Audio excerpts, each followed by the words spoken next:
Oke, baik, kita selanjutnya akan beralih ke pertanyaan kedua untuk calon wakil presiden nomor urut 3, Bapak Mahfud MD. Kami akan persilakan kali ini panelis Bapak Profesor Dr. Arief Satria untuk mengambil pertanyaan subtema di dalam wadah. Silakan Bapak. Mohon diperlihatkan kepada seluruh hadirin dan juga moderator.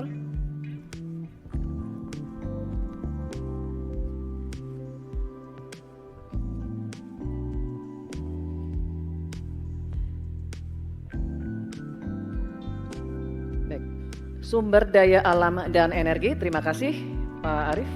Dan selanjutnya Ibu Dewi Kartika, kami mohon mengambil undian daftar pertanyaan dari wadah. Mohon nanti diperlihatkan huruf yang tertera.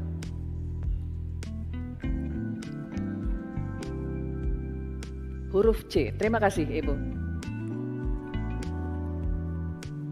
Baik, kami akan buka Bapak-Bapak, amplop pertanyaannya masih tersegel juga.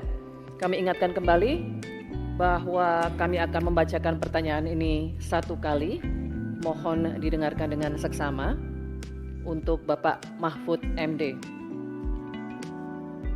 Korupsi pertambangan dan perikanan ilegal serta pembalakan liar masih marak terjadi. Hal ini mengakibatkan kerusakan ekologis di darat dan di laut serta ketidakadilan sosial.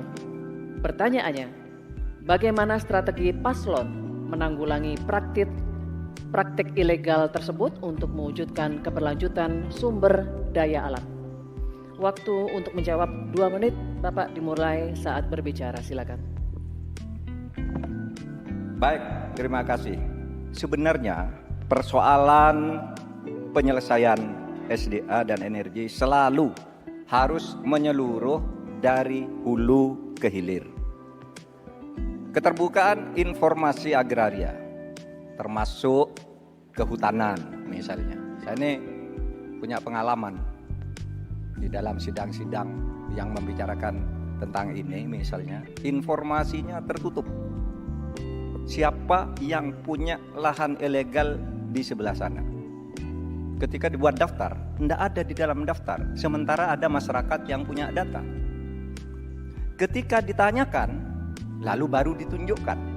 Jadi penyelesaiannya tidak bisa menyeluruh. Karena kemudian atas nama keterbukaan informasi publik, mereka katakan ini rahasia.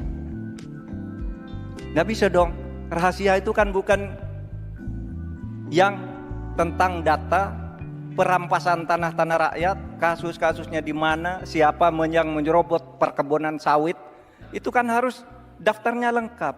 Sesudah diselidiki apa yang terjadi di dalam analisis. Wah, itu memang permainannya buruk. Sehingga selalu disembunyikan. Kalau baru orang tahu dikeluarkan satu-satu. Tidak ada penyelesaian yang menyeluruh. Nah, oleh sebab itu ini menjadi penting bagi kita keterbukaan informasi tentang data-data. Kalau kita mau menyelesaikan, data itu menjadi basis untuk penyelesaian. Kita juga pernah, atau kami kalau bicara soal rekam jejak, ya, kita ikut dalam upaya penyelesaian satu peta sebagai rujukan untuk masalah-masalah tersebut. Demikian. Baik, terima kasih Bapak Mahfud MD.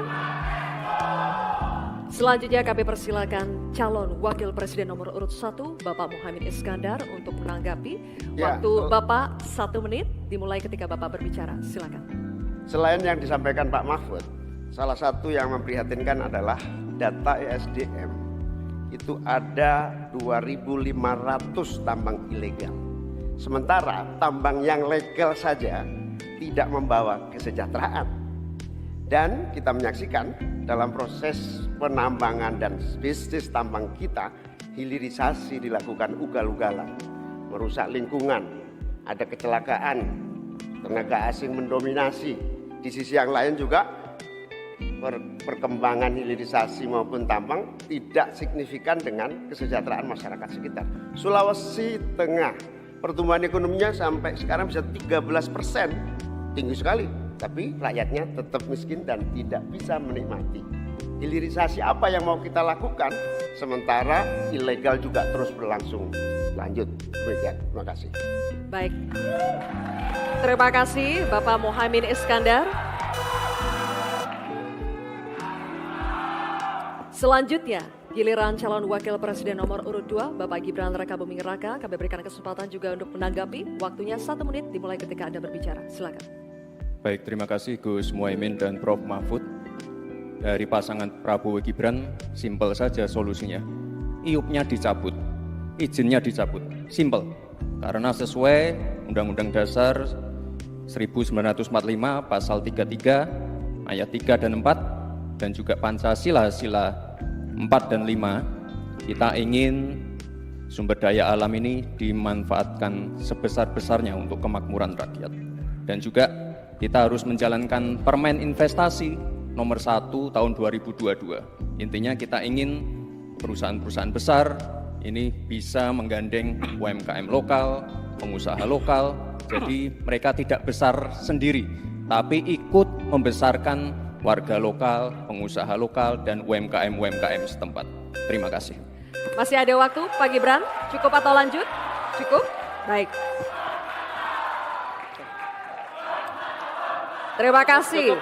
Selanjutnya kita kembali ke calon wakil presiden nomor urut 3, Bapak Mahfud MD. Kami persilakan untuk merespons tanggapan dari calon wakil presiden nomor urut 1 dan 2. Terima kasih.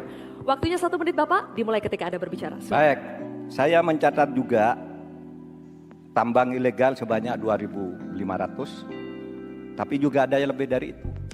Dalam 10 tahun terakhir terjadi deforestasi 12,5 hektar hutan kita.